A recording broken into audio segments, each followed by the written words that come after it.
Alright guys, so for the next 4 sections, we're going to be jumping into Bootstrap and looking at just about everything the framework offers. So to do this, I've created something called the Bootstrap Sandbox, which is a custom UI that I've created for the next few sections. It's made up of about 20 or so HTML pages that will give us a starting point for each lecture. And I've also created a navigation so that you can easily jump from lecture to lecture. Some pages will have initial HTML to start, but no Bootstrap classes or anything like that. We're going to add that as we move along.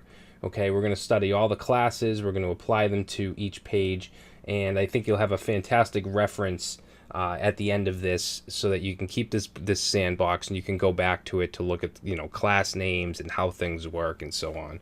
So in the files for this section or this lecture, you should have the Bootstrap Sandbox starter zip file.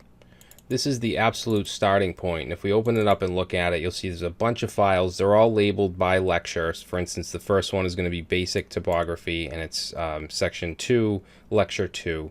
And it goes all the way up to 5.6, okay? Now, what I'm going to do is create a folder on my machine, and I'm going to extract all these files to that folder, and then we're going to work from there.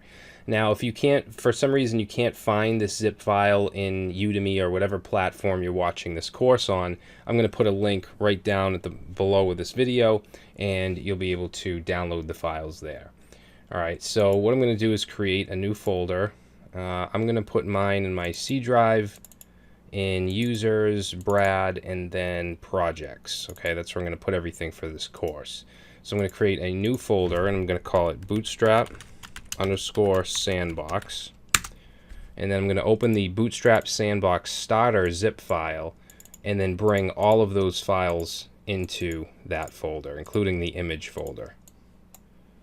Alright, so now we have a folder to work with. Now what I'm going to do is open up this folder in Atom in my text editor. So let me just close all these up.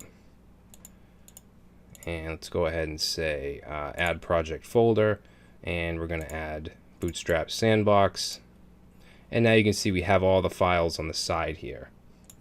Now you can open these files separately if you want, right from your file system, but as you saw in the last video, I installed a package called Atom Live Server. So what that's going to do is it's going to start a local dev server in this folder. So that's what I'm going to do. We'll say start server. Okay, and that's going to open it up. And you'll see we have all the files here. So what I'm going to do is just let me close these up. And we're going to split this, put that over there, put Atom on this side. Go like that. And let's open up the first one, which is 2_2 basic topography. Alright, we'll open it up over here as well. And it should look like this. Okay, so this is the format of the sandbox. Basically, we have each section up here. We have utilities, which is section 2. And you'll see we have all the different lectures. CSS components, grid flexbox, JavaScript widgets. And some of these, such as this one, they actually have the HTML predefined, because it's going to save us from having to type out HTML tags and just meaningless stuff that you guys already know. All right, so if we look at the basic topography HTML file, let me just turn on wrap here, soft wrap, so you guys can see everything. We'll just start at the top here. So we're including our doc type, our head tags. We're including the Bootstrap CDN.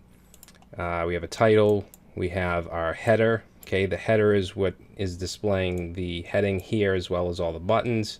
And you'll see this is completely responsive. If we make this smaller, it still looks good.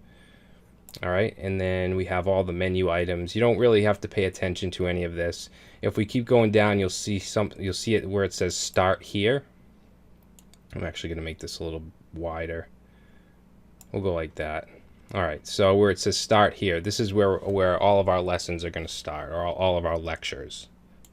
Alright, and not all of them will have predefined HTML like this. For instance, if we go to Flexbox, notice that there's nothing here. That's because the stuff that's more advanced, I want to just start from scratch. I don't want to confuse anybody and start with HTML. If we look over here and we go to our Flexbox HTML file, and we go down to where it says start here, there's nothing there. There's just some comments showing you what's to come, what we'll be doing. All right, So I think that this is a good way to kind of hit on everything and not have to, you know, type every single bit of HTML out, because I know that that can get kind of tedious and it's just going to make things longer. And it's not stuff that you really, you know, that we really need to go over, because you should know basic HTML for this course. All right, so in the next video, we're going to start here in the first one, which is Section 2, Lecture 2, Basic Typography, and I will see you in the next video.